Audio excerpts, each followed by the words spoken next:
Mateus capítulo de número 24, verso de número 4, diz assim o texto: Então Jesus lhes revelou: cuidado que ninguém vos seduza, pois muitos são os que virão em meu nome, proclamando: eu sou o Cristo, e desencaminharão muitas pessoas.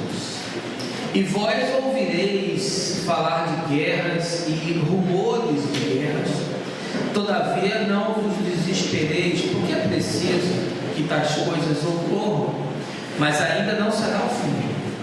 Porquanto nação se levantará contra nação e reino contra reino, haverá fomes e terremotos em vários lugares. Contudo, esses acontecimentos serão apenas como as primeiras dores de um parto. Então eles vos entregarão para serem afligidos e condenados à morte, e sereis odiados por todas as nações por serem meus seguidores. Nessa época, muitos ficarão escandalizados, trairão uns aos outros e se odiarão mutuamente. Então numerosos falsos profetas surgirão e enganarão a muitos. E por causa da multiplicação da maldade, o amor da maioria das pessoas se esfriará. Aquele, porém, que continuar firme até o final, será salvo. E este evangelho do reino será pregado em todo o mundo habitado, como testemunho a todas as nações, e então chegará o fim. Agora você vai pular aí para o verso de número 37. Como aconteceu nos dias de Noé, assim também se dará por ocasião da chegada do Filho do Homem. Porque nos dias que antecederam ao dilúvio, o povo levava a vida comendo e bebendo, casando-se e oferecendo-se em matrimônio, até o dia em que Noé entrou na arca. E as pessoas nem notaram, até que chegou o dilúvio e levou a todos. Assim ocorrerá na vinda do Filho do Homem. 2 homens estarão na lavoura, um será arrebatado, mas o outro deixado. 2 mulheres estarão trabalhando no moinho, uma será arrebatada, a outra ficará para trás. Por isso vigiai, porque não sabeis em que dia virá o vosso Senhor. Contudo, entendei isso: se o proprietário de uma casa soubesse a que hora viria o ladrão, se colocaria em sentinela e não permitiria que a sua residência fosse violada. Portanto, ficai igualmente vós alertas, pois o Filho do Homem virá no momento em que menos esperais. Essa, irmãos, é a palavra do nosso Senhor. O meu desejo sempre é que ela salte das páginas das Escrituras, deixe de ser apenas realidade histórica e ensinamento espiritual, mas que, sobretudo, ela ganhe significado, materialidade, concretude, sentido na sua vida, que a palavra encarne em você e nas coisas que você faz.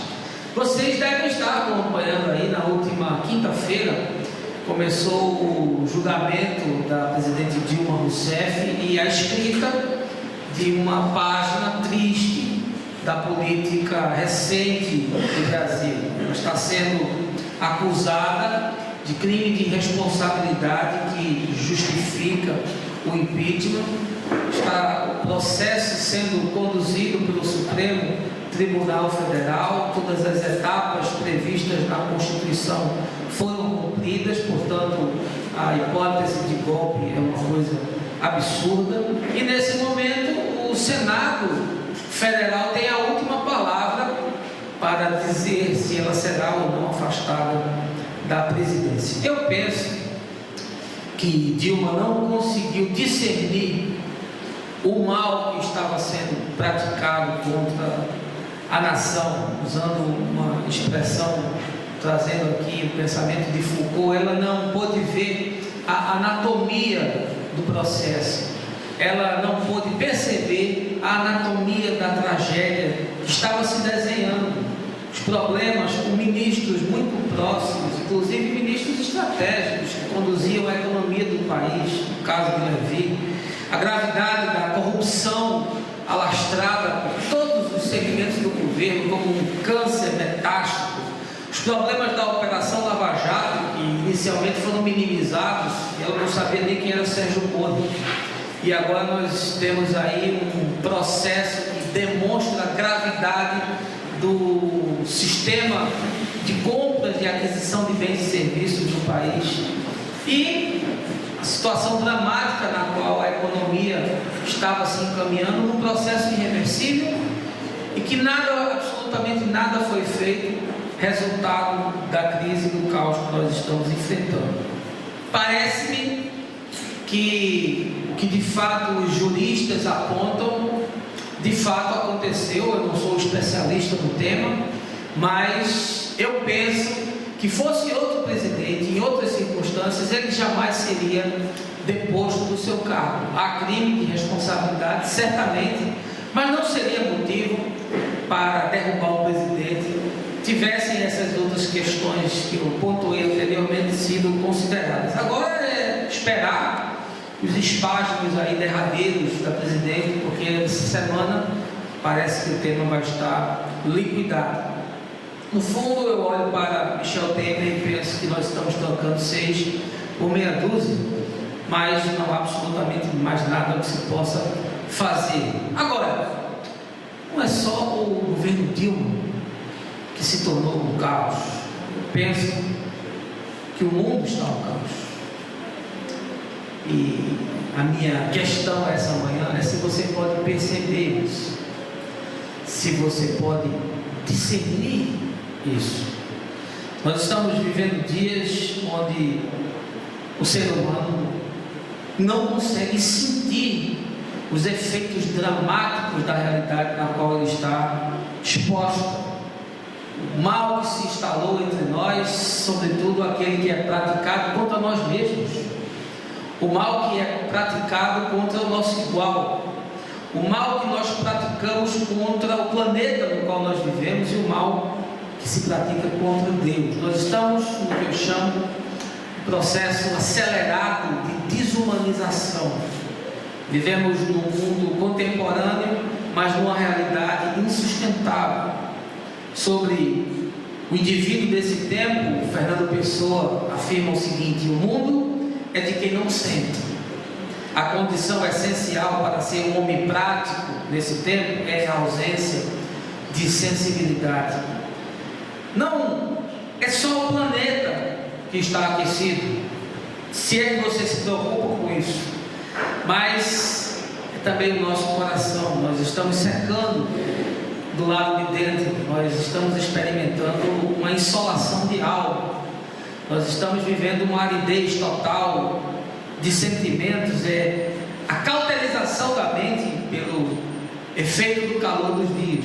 E em meio a tudo isso, Deus deixou de ser buscado, de ser crido.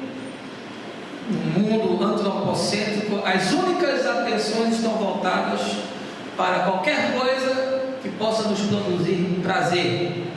Nós estamos dispostos a ser felizes a qualquer preço. Aumentamos a tecnologia, mas diminuímos a satisfação.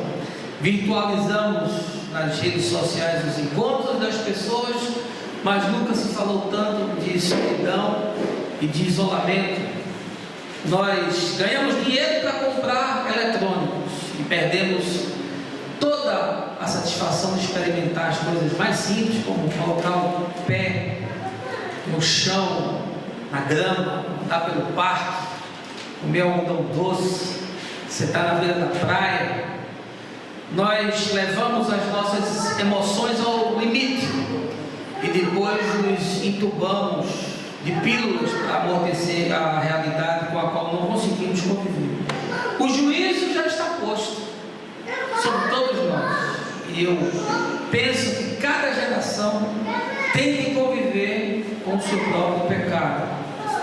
E hoje de manhã eu quero trabalhar com você se há como a gente se precaver contra isso, se há como a gente se imunizar contra isso, se há como a gente se blindar contra isso. Mas eu não queria prosseguir sem convidar você a um momento de oração. Baixe a sua cabeça, feche os seus olhos. Meu Pai, nós entramos nesse lugar e estamos aqui expostos à Tua Palavra, desejosos de prescrutar o nosso coração, de esquadrinhar os nossos caminhos, de nos averiguar com senso crítico, com verdade, com honestidade, tudo aquilo que temos vivido, aquilo que estabelecemos como prioridade, os valores que abraçamos, as coisas que fazemos, as pessoas a quem amamos. Queremos que essa manhã Tu nos traga luz ao coração, largue o nosso entendimento, que Teu Espírito Santo fale conosco, que não haja nenhuma distração que roube a nossa capacidade de compreender com clareza a dimensão do fenômeno que estamos vivendo nesses dias, nesse tempo. Isso é o que eu Te peço, Senhor, com perdão dos nossos pecados, no nome de Jesus. Amém.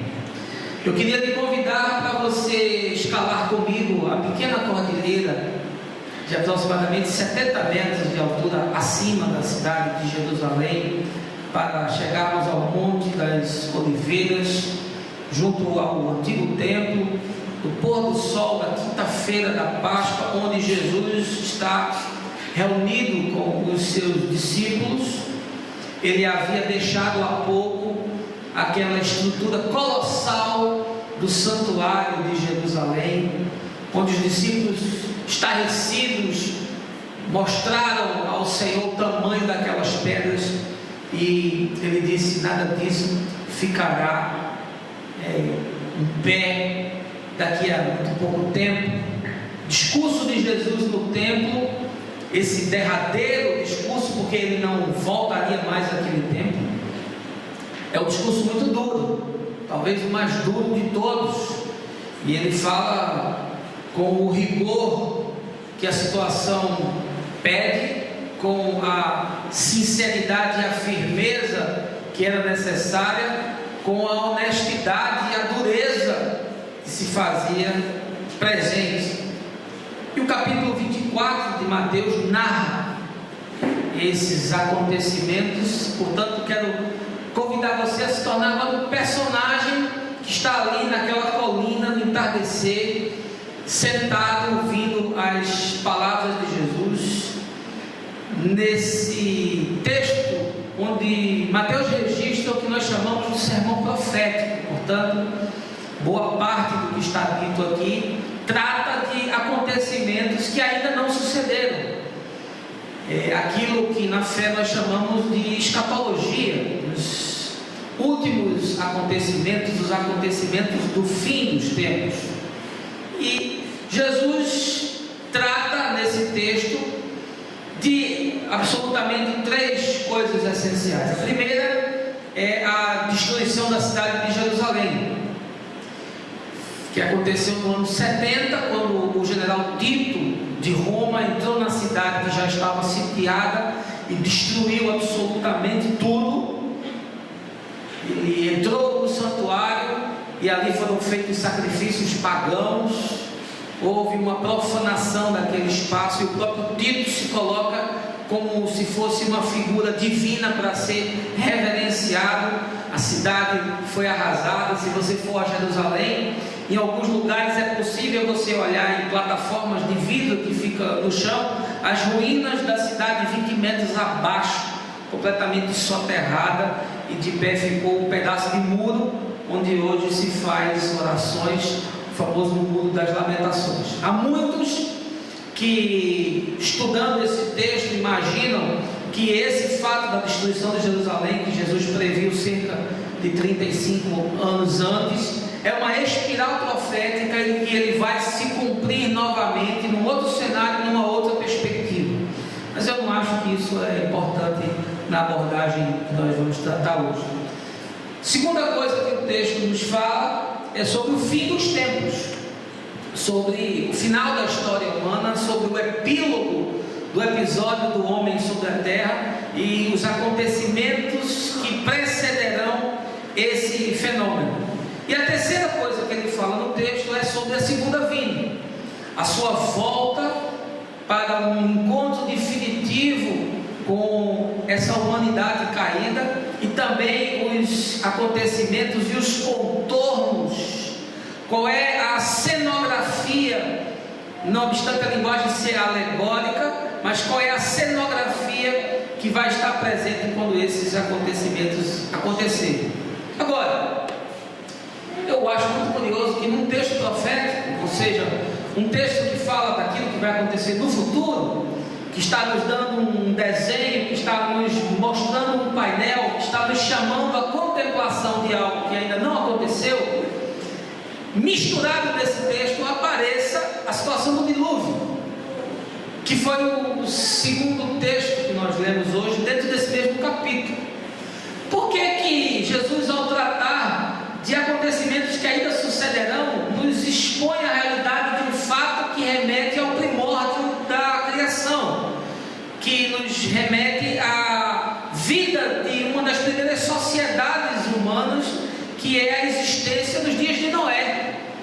Parece que o texto está ali por acaso, parece que ele não faz muito sentido dentro dessa analogia, parece que ele foi plantado ali, e se a gente fizer uma leitura rápida, é capaz inclusive de pular essa parte, porque talvez você pense que não há significado, mas a verdade é que tem todo o significado.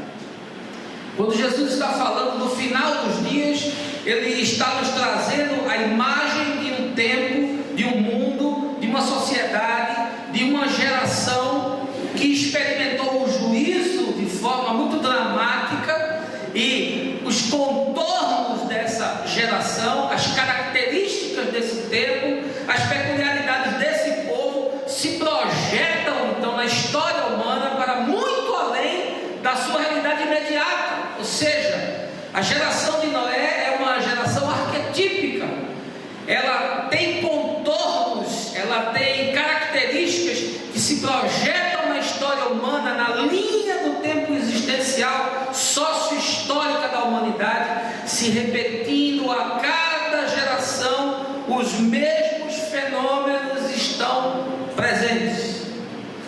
Talvez a característica mais forte desse texto, se você for ler com um olhar atencioso, você vai perceber que é o fato de que eles não percebiam o que estava acontecendo. Os versículos 37 a 44 que nós lemos, no verso 38 ele diz que o povo estava levando a sua vida de forma displicente. No 39 diz que as pessoas não notaram o que estava acontecendo. No 42 eles dizem que ninguém sabia o que viria. E no 44 Jesus fala que nós deveríamos estar alertas. Portanto, algo que me chama muita atenção na inserção do pensamento que coloca a fenomenologia dos dias de Noé dentro de um texto profético que aponta para o futuro, é o fato de que essa geração não percebia o que estava sucedendo. Ela não fazia uma leitura, ela não tinha autocrítica, ela não discernia, ela não enxergava, ela não sentia, ela não se importava. E Jesus disse que a vida estava acontecendo normalmente, todo mundo se casava, estava em casamento, todo mundo ia para o trabalho, todo mundo tinha as suas obrigações dentro daquela cultura e daquela sociedade.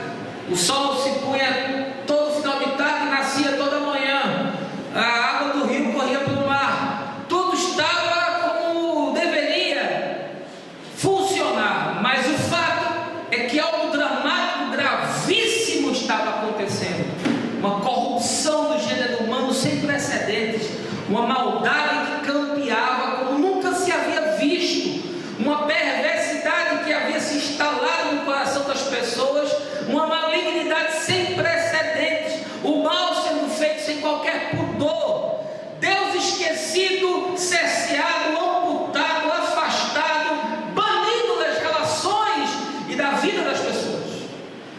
E essa situação acelerou o processo de julgamento sobre aquela geração, e a consequência inevitável foi a sua destruição. Eu penso que o dilúvio é uma espécie de batismo da humanidade. O apóstolo Pedro usa essa metáfora, dizendo que aquela humanidade foi batizada nas águas e a família de Noé ressurge para a criação de um novo mundo, para o estabelecimento de uma nova sociedade, para que ao homem fosse dada uma nova oportunidade. É uma metáfora que o apóstolo utiliza para nos dar o entendimento do que significa sermos batizados na morte de Cristo nas águas e ressurgirmos para um projeto de existência diferente. Deus executou o seu juízo contra o pecado pelo dilúvio. Começou ali a tentativa de uma nova história. Da mesma forma como Deus julgou e executou o seu juízo em Cristo, na cruz do Calvário, e ali ele começou uma nova raça. Paulo fala que Jesus é o segundo Adão, e diz que se alguém está em Cristo é uma nova criação.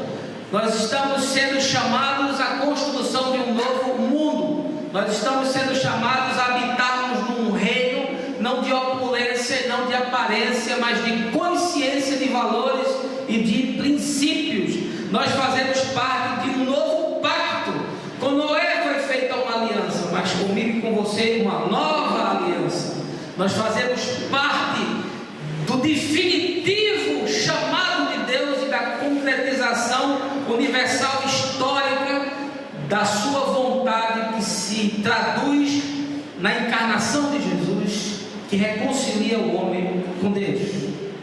Agora, eu penso que esse texto nós precisaríamos de muito tempo para conversar com vocês, precisa ser abreviado. Nos chama a reflexão de que provavelmente eu e você estamos desatentos ao que está ocorrendo nesse tempo. A inclusão dessa pequena perícope de Noé dentro de um texto profético é apenas a utilização de um recurso literário, e Jesus coloca na sua fala esse aviso, essa advertência, para dizer: assim como foi com eles, também será com vocês. Eu tenho a convicção de que cada geração deve esperar o fim dos tempos e que cada geração deve esperar a volta de Jesus. Eu não sei quando Jesus vai voltar. Aliás, ele próprio declarou que não tinha conhecimento dessa questão quando foi perguntado, e disse: isso compete apenas ao Pai, é do seu controle exclusivo. Mas eu imagino que um discípulo do Senhor deve ter essa expectativa no coração. Se você me perguntar qual é o meu desejo, é: Maranata, venha, Senhor Jesus. Se você perguntar qual é o meu desejo, é estar com o Senhor agora.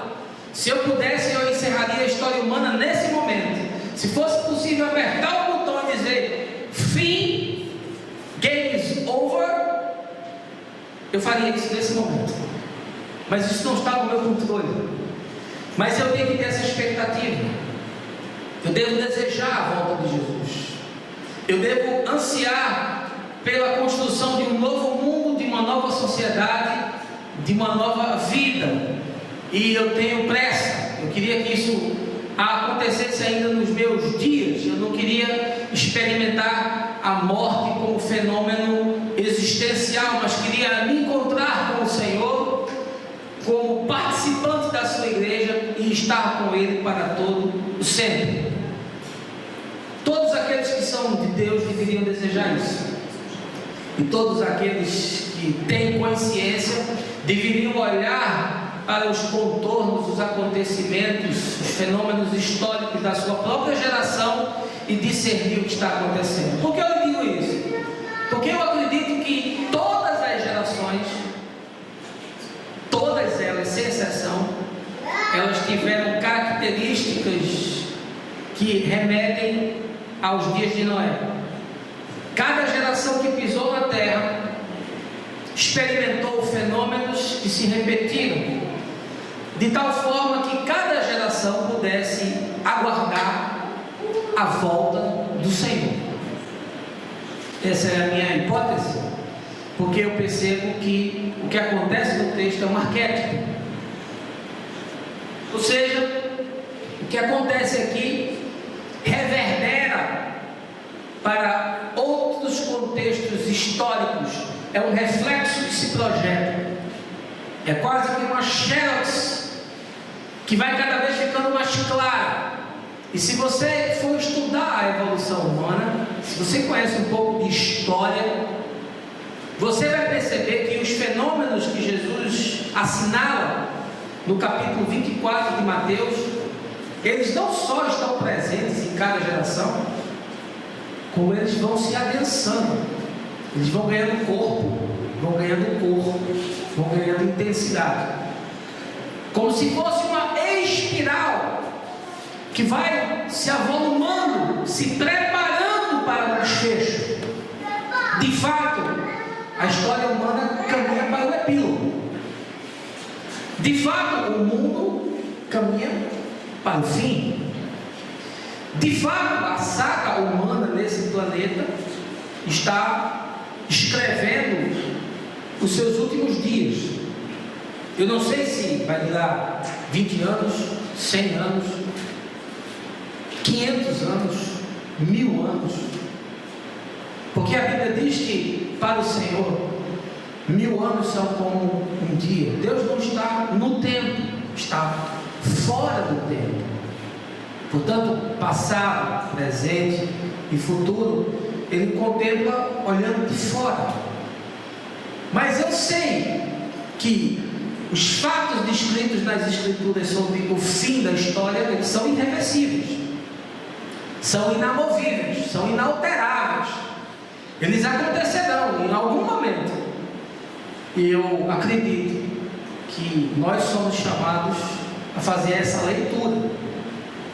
Eu acredito que é impossível alguém viver nesse tempo que nós estamos vivendo e não perceber que tudo que Jesus disse está se cumprindo nos nossos dias.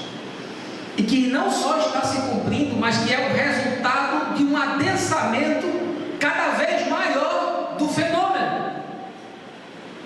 Nós estamos vendo coisas que já foram vistas em outras gerações, mas estamos vendo com mais clareza, estamos vendo com muito mais nitidez, estamos vendo de uma forma muito mais enfática do que em qualquer tempo se viu. E eu queria convidar você a voltar ao texto, mensagem expositiva, e revelar a você quais são esses fenômenos que estão presentes não só na geração de Noé, mas também estão presentes em todas as gerações, inclusive na nossa própria geração. É um convite para você refletir, é um convite para você prescrutar, é um convite para você ter a coragem de perceber onde você encontra-se dentro desses acontecimentos e, sobretudo, o que você fará para se precaver contra o mal que impera e contra o juízo inevitável que já está posto e que será feito de maneira mais conclusiva no final dos dias. Primeira coisa que eu quero chamar a atenção do texto de Mateus 24 é sobre a insistente tentativa do homem de prover-se dos mais diversos meios para se salvar. Esse é um dos fenômenos que está escrito no verso de número 5. Diz o texto: pois muitos são os que virão em meu nome, proclamando eu sou o Cristo, e desencaminharão muitas pessoas. Há desde sempre uma tentativa do homem de encontrar uma forma, uma alternativa, um meio de produzir, de promover, de patrocinar a sua própria salvação. Qual é a grande proposta de Jesus? É criar uma nova religião? Não. É mandar a gente construir templo? Não. É mandar a gente fazer do cristianismo um modo filosófico religioso que iria dominar o ocidente do planeta? Não, nada disso. Jesus veio nos propor uma nova forma de viver, na verdade é a única possível, nos reconciliando com Deus. O Evangelho é isso. Paulo diz que o Evangelho é a mensagem que informa ao homem de que nós somos reconciliados com Deus e os nossos pecados foram esquecidos. É apenas isso. E essa verdade tem um impacto tão dramático, tão tremendo, tão profundo, tão inquietante, que muda a matriz de valores, muda a consciência de tal maneira que ressignifica a vida a partir dali. Isso é o Evangelho. Qualquer outra coisa além disso é religião. Porque o Evangelho produz um efeito imediato naquilo que se vive.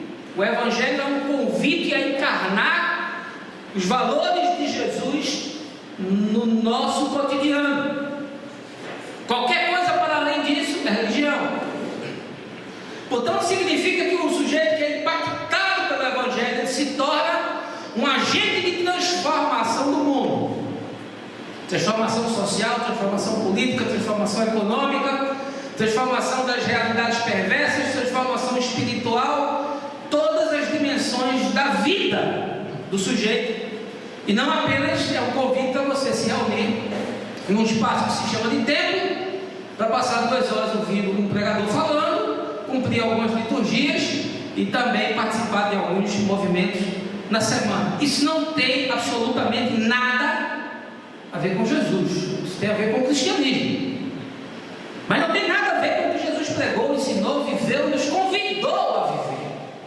O fato de estarmos aqui reunidos diz respeito à nossa necessidade do encontro, do convívio, de pormos os nossos dons em operação, de adorarmos a Deus conjuntamente, mas nada disso tem significado se quando você sair da porta, todas as propostas de Jesus de materialidade da fé não se cumprirem na sua vida. Tudo perdeu o significado.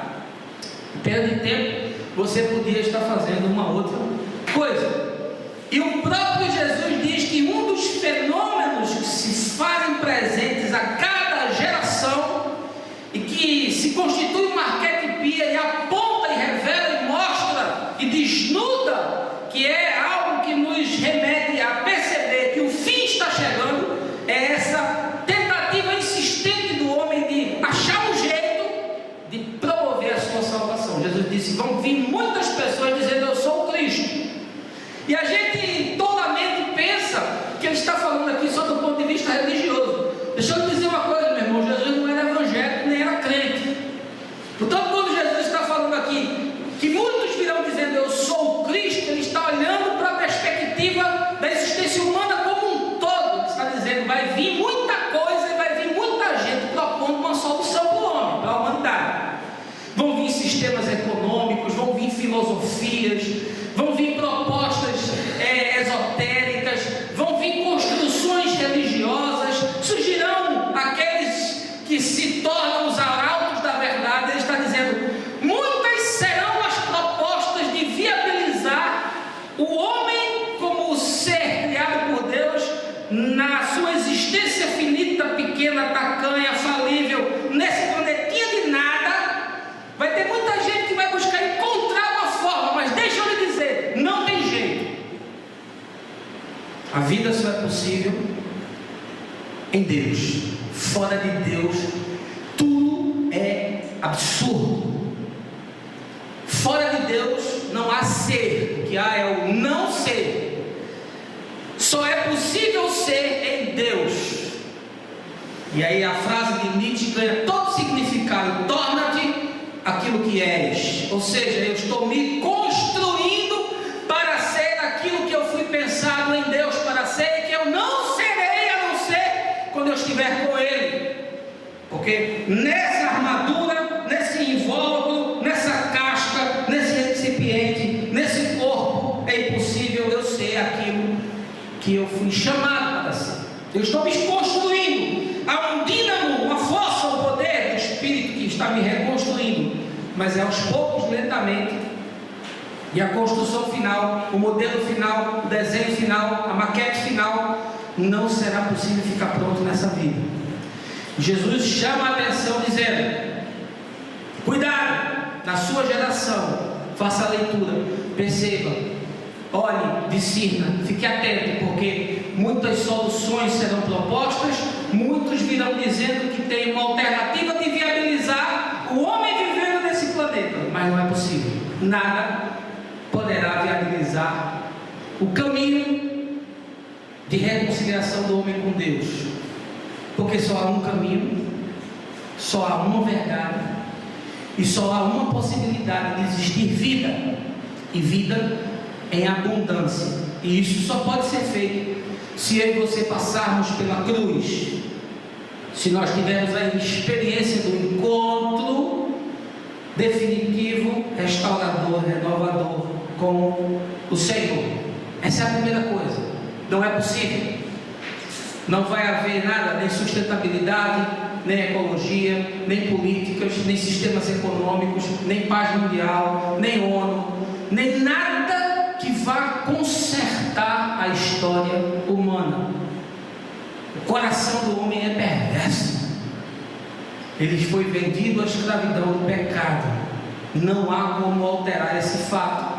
Fora de Deus não há perspectiva, não há proposta, não há sistema, não há filosofia, não há como endireitar, não há nenhum torno que possa pôr a história numa bancada para fazer uma correção. Os desvios são sempre os mesmos e eles estão apenas se adensando, ganhando cada vez motor de propulsão. O foguete vai cada vez mais rápido em direção à destruição. Segunda coisa que o texto nos fala como um fenômeno que se projeta, que se repete, é a incapacidade do ser humano de viver em paz com Deus e com o seu semelhante. Veja aí o verso 6.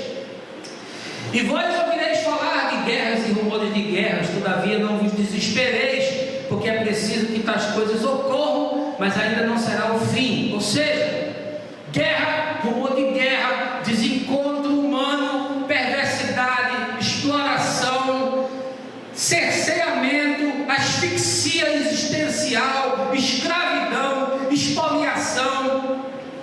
Isso sempre existiu desde que o mundo é mundo.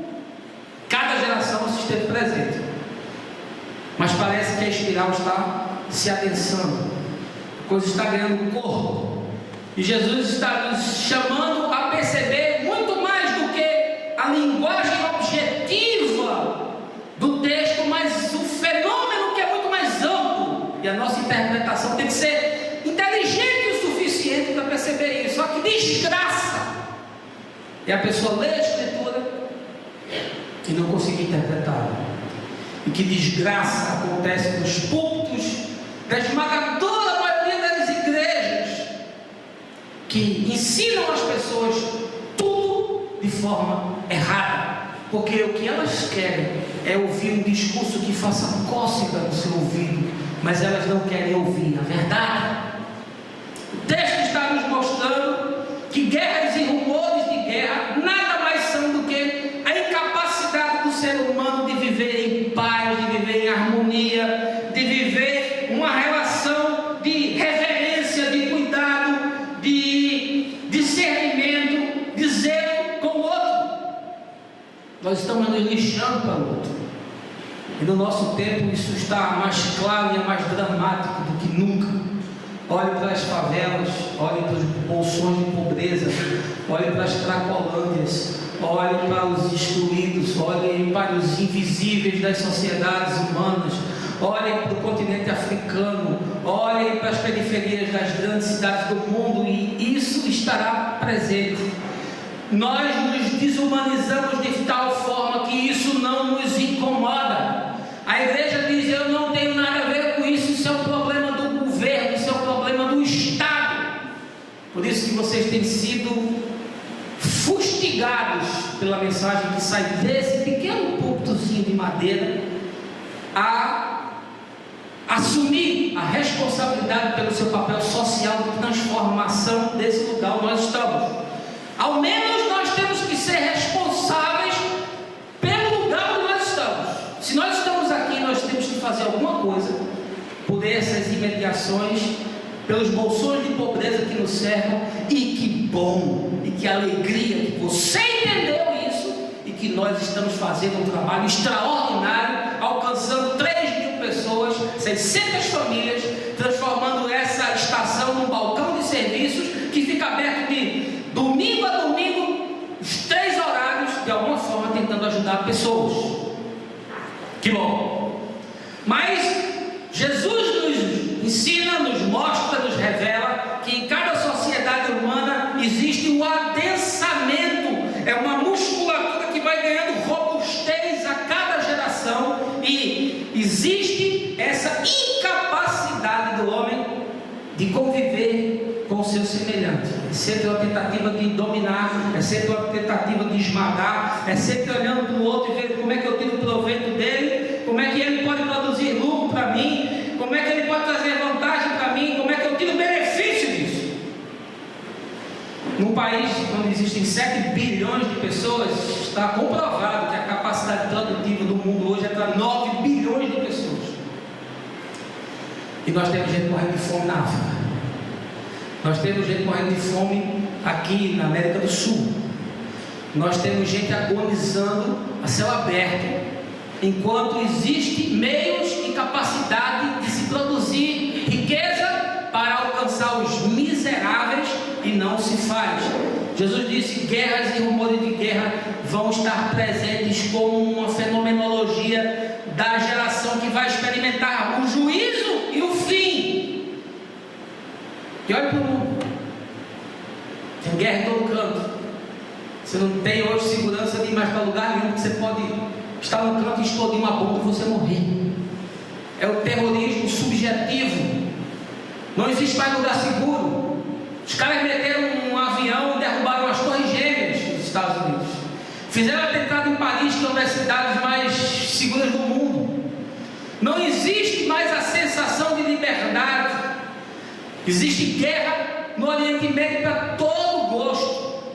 E existe guerra fria, aquela guerra que acontece veladamente, a guerra que impõe que um país esmague o outro, sem contudo dar um tiro de canhão, sem contudo dar um tiro de fuzil, mas uma guerra que se propaga na rede, na virtualidade, na tecnologia, nas patentes, no domínio de nação sobre nação. Pessoas morrem na África porque não podem ter acesso a um comprimido que pode neutralizar a AIDS, mas para se conseguir aquilo tem que se pagar muito dinheiro, porque há patente em cima disso.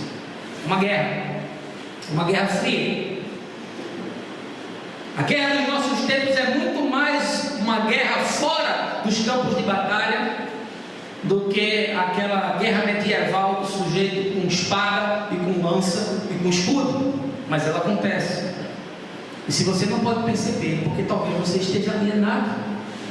E se você não pode discernir, é porque talvez você só olhe para o seu umbigo, porque você não tenha, quem sabe, uma preocupação de fazer uma leitura do seu tempo. Quantas pessoas falam sobre esse texto e dizem: o mundo nunca vai acabar, porque esse negócio de guerra, se sempre teve, nunca acabou. É verdade, sempre existiu e sempre vai existir, porque o fenômeno se repete, mas ele se adensa. E quem tem ouvidos para ouvir, ouça o que o Espírito está dizendo à igreja. Em terceiro lugar, outro fenômeno que o texto nos revela é o adensamento da agonia da natureza, anunciando o parto que se avizinha. Veja aí o verso número 7. Porquanto nação se levantará contra nação e reino contra reino, haverá fomes e terremotos em vários lugares. Coincidentemente, essa semana a Itália foi abalada por um terremoto, centenas de pessoas morreram, praticamente cidadezinhas pequenas ali foram dizimadas, acabaram, deixaram de existir. Estava lendo os acontecimentos e diz que não há um habitante que sobreviveu que não tenha conhecimento ou parentesco com alguém que morreu, em toda a cidade. Uma tragédia. Aí alguém vai me dizer: mas terremoto, maremoto, tsunami, vulcão, isso sempre aconteceu desde que o mundo é mundo, é verdade.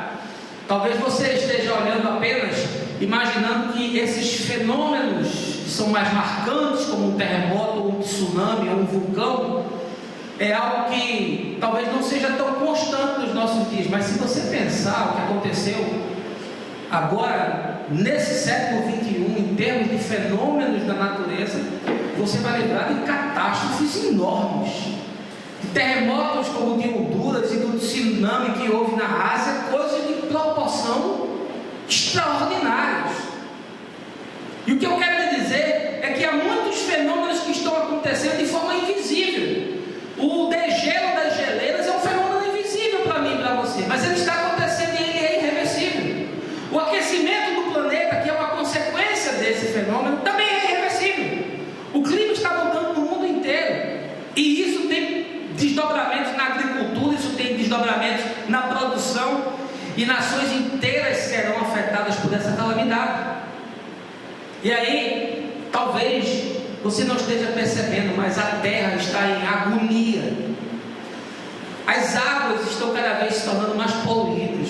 O ar das grandes cidades é insuportável.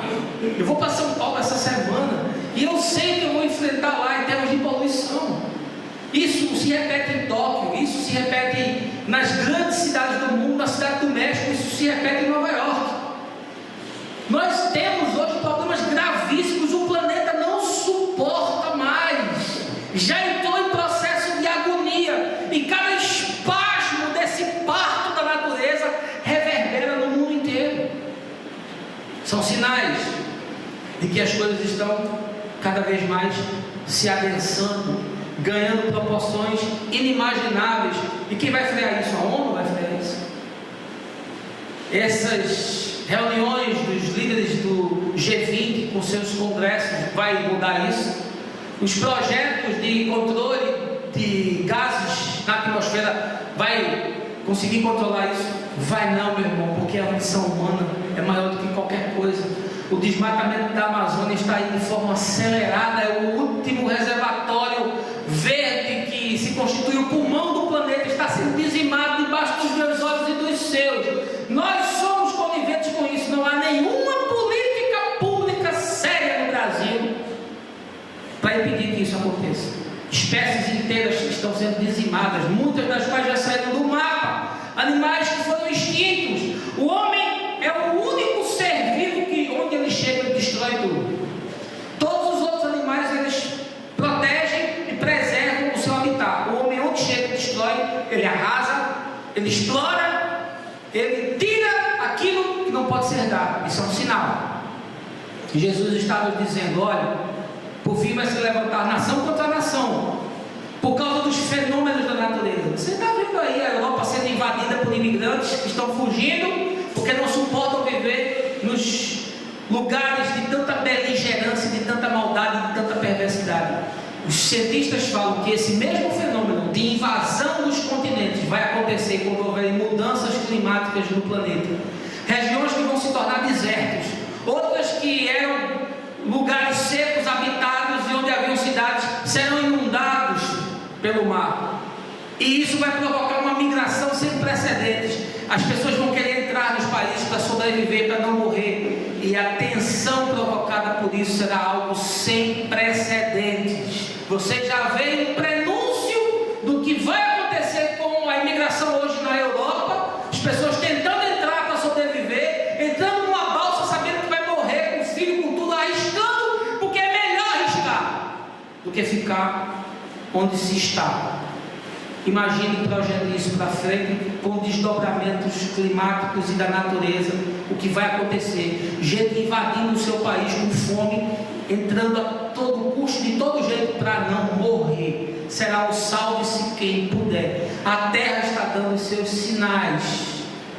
As contrações, as dores de parto podem ser percebidas por aqueles que têm um olhar mais atento. Você está discernindo isso? Você está percebendo isso? E alguém me diz: o que a igreja tem a ver com ecologia?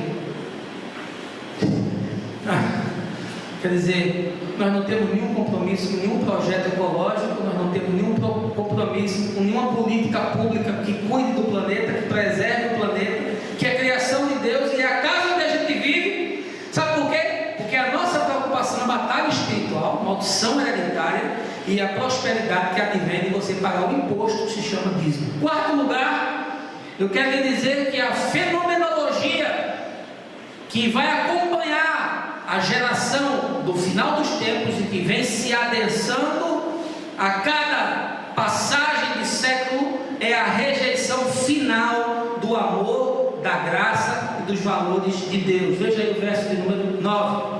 Então eles vos entregarão para serem afligidos e condenados à morte, e sereis odiados por todas as nações por serem meus seguidores. Perseguição religiosa é algo que sempre aconteceu no mundo, mas esses processos vêm se adensando. E se você olhar hoje o quadro do cenário mundial, você percebe de forma muito explícita que o contorno do confronto, da batalha final que a Escritura fala sobre o Armagedon, muito provavelmente ele será de matriz religiosa. Hoje existe uma guerra no mundo entre islamismo e cristianismo. Se você não faz uma leitura dos acontecimentos recentes, perceba que todos os atos de terrorismo são feitos em cidades do Ocidente, a sua grande maioria, existe também no Oriente, mas o terror no Oriente é muito mais para abertura de espaço para ocupação. O terror no Ocidente é uma mensagem explícita de que nós não queremos vocês aqui, nós odiamos vocês, morte aos cristãos. Essa é a mensagem. E não se engane, o que aconteceu no mundo medieval, no movimento das cruzadas, está se repetindo agora no movimento islâmico.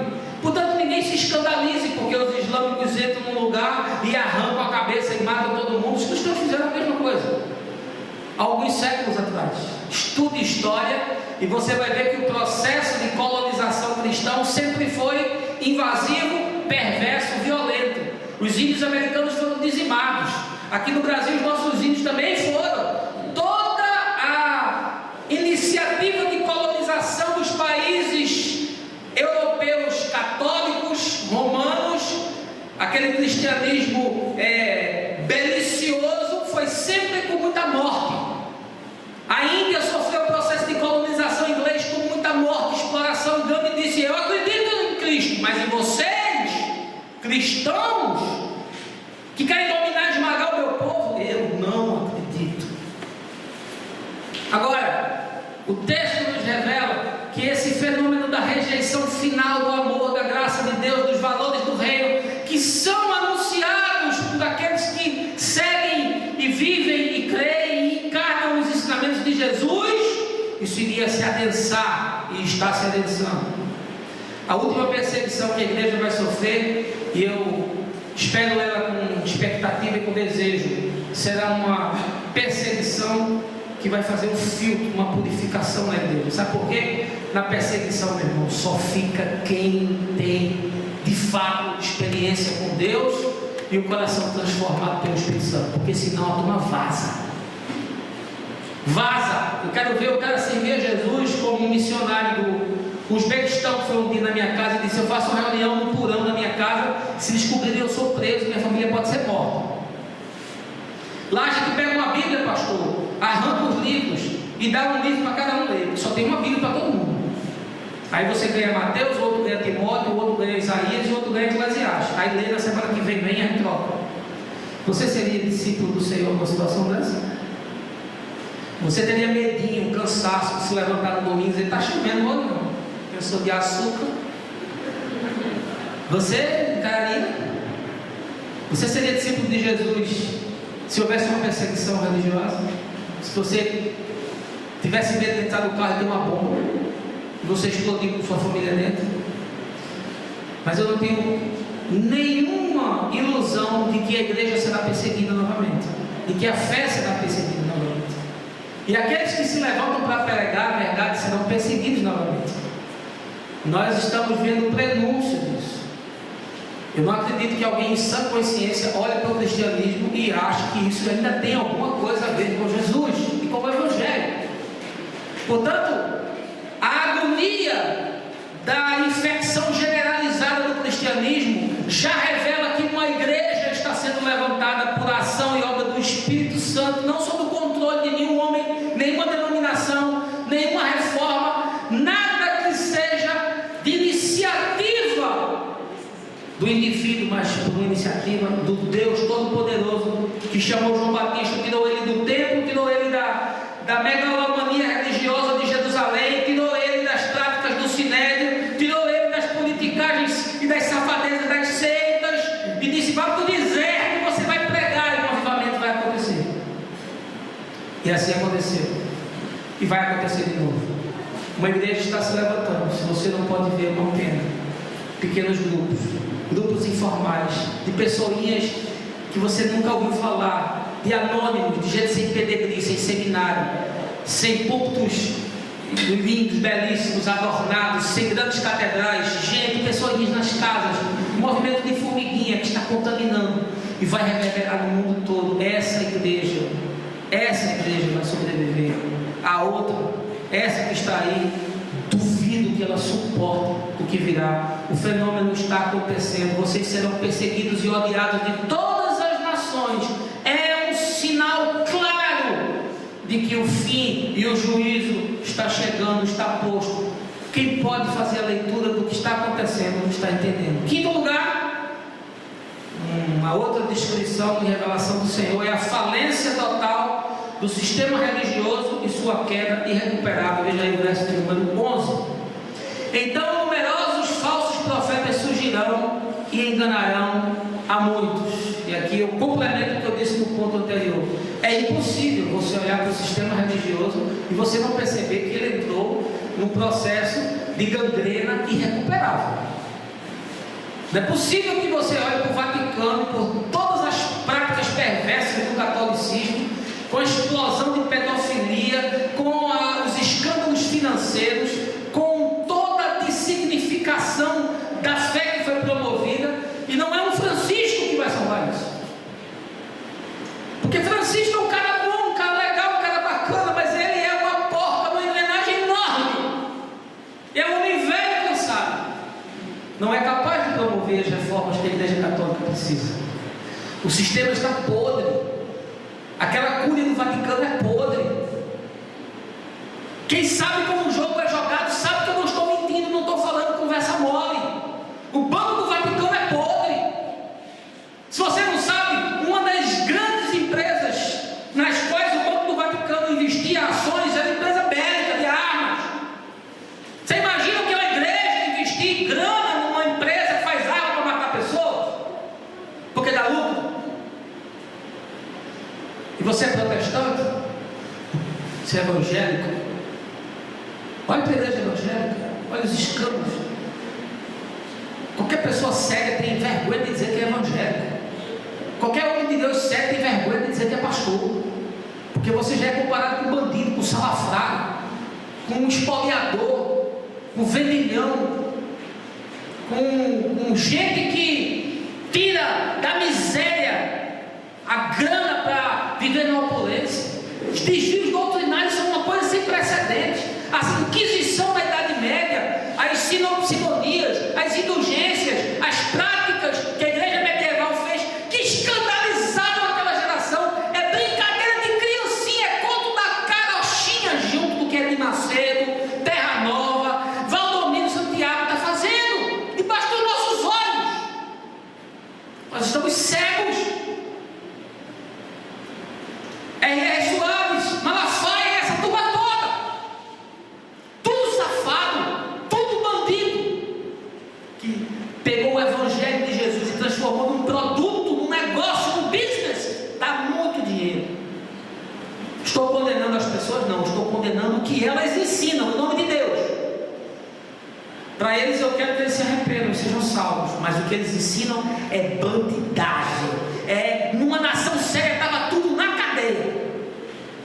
E ontem aqui na palestra sobre religião e cultura, a professora Carla falou sobre isso, sobre como a Igreja Universal é camaleônica, como ela chega num país como na Inglaterra, com um nome diferente, estuda o local onde ela vai se instalar, vê qual é a necessidade das pessoas e oferece justamente o que as pessoas precisam, os imigrantes, aqueles que estão na situação de pobreza, de desterro, de completa impossibilidade de existir. Os caras chegam oferecendo a máxima de Maxi se cumprindo, é o ópio do povo, é a cocaína para viciar o cara em religião, e ele dá grana para manter de circo funcionando.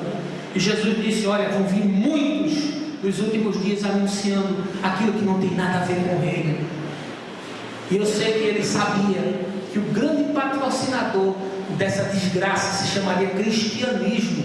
É a besta que o Apocalipse fala, que emerge com muitas cabeças, é uma hidra que se instalou no mundo inteiro e perverteu e transformou a mensagem simples do Nazareno, do Galileu, que comia com as pessoas e andava com os excluídos, os miseráveis, e nos chama à prática da fé e nos convoca a nos sensibilizarmos com a dor, com a desgraça do outro. É tão simples viver o Evangelho. Nós transformamos o Evangelho num circo, numa empresa, num negócio. Isso não tem nada a ver com Jesus. Por favor, meu irmão, abra o olho, tenha coragem de olhar e dizer: não é isso. Ontem teve um rapaz aqui que fez uma pergunta e disse: olha, eu estou dentro de uma denominação, estou lá lutando, estou lá tentando mudar a cabeça da moçada, estou lá enfrentando o sistema, o que é que eu tenho que fazer? Eu disse: saia, porque você não vai mudar nada, você vai ser esmagado. Você vai sofrer bullying religioso, você vai ser disciplinado, vão dizer que você está com demônio. Saia. Jesus não fez nenhuma tentativa de salvar o judaísmo, pelo contrário, destruiu tudo, ficou pedra sobre pedra, porque ele não tinha compromisso com religião, não tinha compromisso com o sinédrio, não tinha compromisso com os interesses dos fariseus. Jesus só tinha compromisso com Deus e com a vida. O que ele propôs não tinha nada a ver com aquilo, e ele disse: que morra o judaísmo. E eu digo com toda clareza para você que me escuta, que morra o cristianismo e que sobreviva ao Evangelho, a fé e aquilo que Jesus nos ensinou. Em último lugar, como fenômeno que o texto nos revela, é a desumanização final dos indivíduos, que resultará no caos social. Veja o verso 12. E por causa da multiplicação da maldade, o amor da maioria das pessoas se esfriará. Paulo também fala nessa glaciação que vai existir. Não mais glaciação do planeta, não mais como um fenômeno externo ao indivíduo, mas uma glaciação interna, intracorpores, uma glaciação do coração, uma glaciação da mente, um esfriamento do ser humano. Você não está vendo isso? Você não está vendo que as redes virtuais e computadores estão nos desensibilizando, estão nos desumanizando? Nós não tocamos mais nas pessoas, é sexo agora é virtual, amizade é virtual, tudo é pela rede, tudo é bike, tudo é impulso elétrico, não tem mais nada da pessoalidade do indivíduo. Nós estamos nos desumanizando. Você vê a morte agora na tela do seu computador, no seu celular, em qualquer lugar que você tiver. Você tem acesso à pornografia de qualquer tipo que você quer no seu celular de graça. Isso vai matando você, e isso vai matando Deus em você, que é pior ainda. E Jesus disse que ia haver uma multiplicação da maldade. Olha, a humanidade nunca experimentou maldade como nos nossos dias, gente. Esse esfriamento do amor é uma característica que talvez seja a mais contundente de todas, e nós estamos vivendo isso. Nunca proporcionamos tantos encontros em aplicativos, em WhatsApps, e nunca nos tornamos tão solitários. Eu sou pastor, eu ouço a queixa das pessoas, que elas mais me falam de solidão. O poeta Cazuza fez uma leitura melhor do que os profetas religiosos. Falou de solidão a dores, falou da existência se tornando inviável mesmo com aquele que você dorme na mesma cama, por causa do desencontro humano, por causa da total adversidade na qual nós estamos mergulhados, por causa das prioridades que não se coadunam, de almas que não têm mais qualquer relação, são refratárias. É impossível, e é um sinal muito forte. Você consegue perceber isso? Você consegue fazer essa leitura? A família destruiu-se. Só existe agora a família nuclear, tio, primo, avós. Cada vez mais a coisa vem murchando, vem encolhendo. Nós estamos só preocupados agora com nós mesmos. Quando o mundo for aquele que mora debaixo do mesmo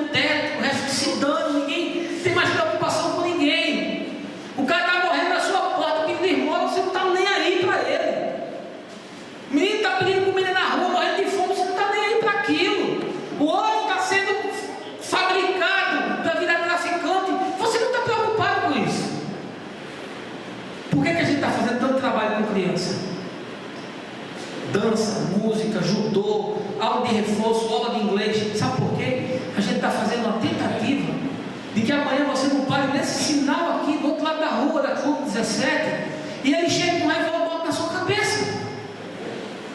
É uma tentativa, um esforço. Eu não consigo entender como é que uma igreja pode estar num lugar e não estar comprometida com isso. Eu não acredito em nenhum tipo de espiritualidade que não reverbera e não faz alguma coisa contra isso. De gente trancada o tempo com ar-condicionado, cantando canções e ouvindo mensagens e tomando a sério e vivendo totalmente leproso de alma, insensível de coração para essa realidade. E diz que isso é igreja. Me perdoe a minha franqueza, me perdoe o meu desabafo, me perdoe o meu destempero, mas isso não tem nada a ver com Jesus, nada, nem com o Evangelho. Eu não sei que Bíblia eles estão lendo, eu não sei como é que eles estão interpretando, eu não sei como eles conseguem iludir tanta gente, eu não sei porque quem fala a verdade não consegue juntar 100 pessoas, e quem anuncia a mentira junta milhares de pessoas. Estão construindo cada vez templos maiores. Um aí está sendo construído na Mário Melo, vai se gastar 300 milhões de reais para buscar um bocado de gente dentro para fazer o quê? Se eles não produzem nada em termos de mudança, a não ser juízo, condenação, deliriste e patrocínio de um gueto de pseudo-escolhidos, de separados, foram separados mesmo, foram separados de Cristo, porque Jesus disse: vão ser santos no mundo, eles são santos fora do mundo. Jesus mandou a gente ir para o mundo e eles se excluíram e se tornaram reféns e são agora aqueles que se escondem dentro das igrejas. Pode alguém ser salvo dentro da igreja hoje? É a grande pergunta que eu e você devemos nos fazer. Jesus disse: o amor vai esfriar. Esse é um sinal muito forte. A nova glaciação, a desumanização completa, é o fato de você não ter nenhuma responsabilidade de dizer: isso não é comigo, não tem nada a ver com isso. Eu já dei o meu serviço religioso, já bati o meu ponto, já fui no culto, já fiz demais, já dei até uma oferta. Quisera eu que essa mensagem entrasse no seu coração e você tivesse a coragem de tomar uma decisão hoje de romper com tudo isso. É fácil? Não, não é não. Eu tomei essa decisão depois de 30 anos. Como foi difícil. Eu estava conversando com o Marcinho hoje, nesse Marcinho, como foi difícil. Eu não sei como eu consegui, porque eu entrei demais.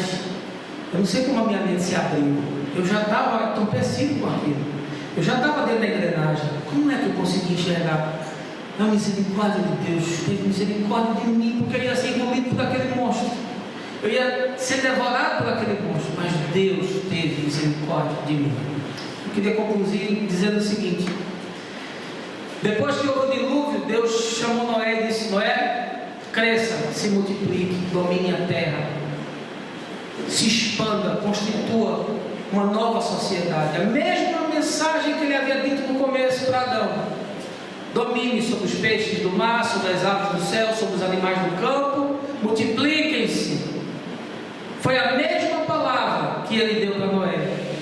Mas veja o que aconteceu com a raça humana, porque é impossível que o homem possa construir alguma coisa boa, a não ser se houver uma ressignificação do seu coração, uma transformação do seu espírito.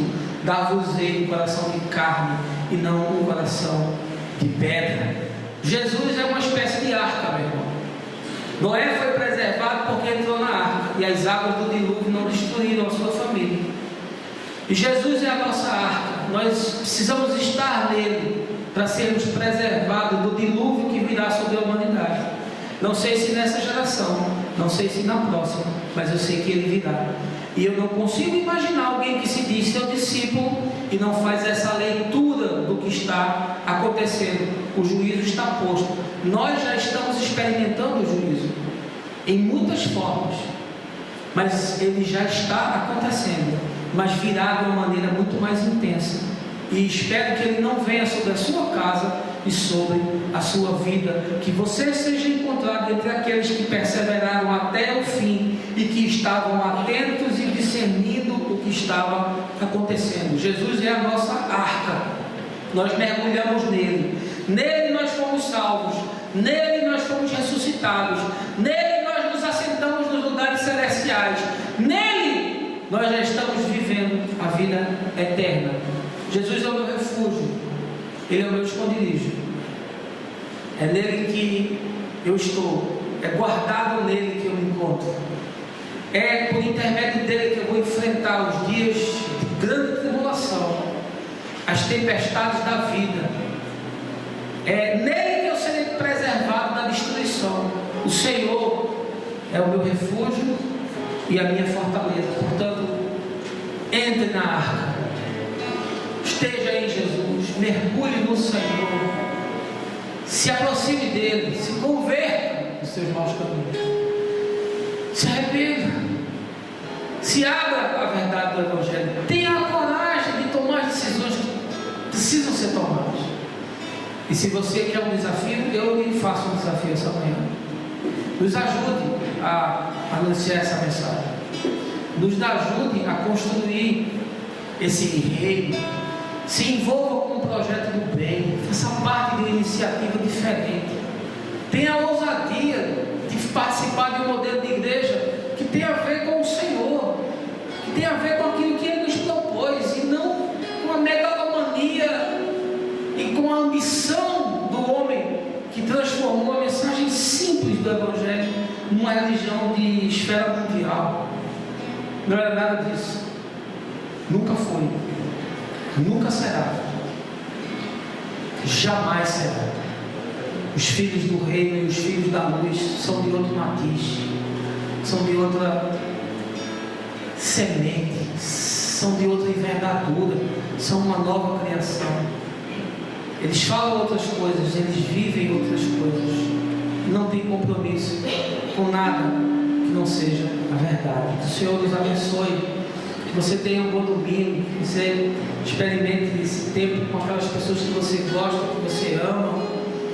Guarde com chave de ouro no coração essas coisas preciosas, porque a vida é um lapso. Nós estamos vivos hoje e de repente nós morremos. Acompanhamos com muita tristeza o que aconteceu aqui na semana passada, em que o companheiro nosso, um amigo nosso, estava aqui dançando com a sua esposa aqui, a sua namorada, a sua mulher da sua vida. Estavam aqui se divertindo, eu estava sentado aqui assistindo com a minha mulher, dizendo: ó, que bacana aquele casal ali, já com uma certa idade, estão se curtindo ali, estão se amando aqui na estação retrô, a festa que a gente fez. Não sabia ele que aquela era a última festa, aquela era a última sexta-feira.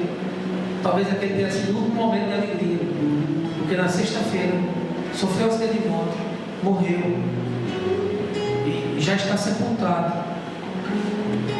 O tempo é hoje, o dia é hoje, as decisões precisam ser tomadas hoje.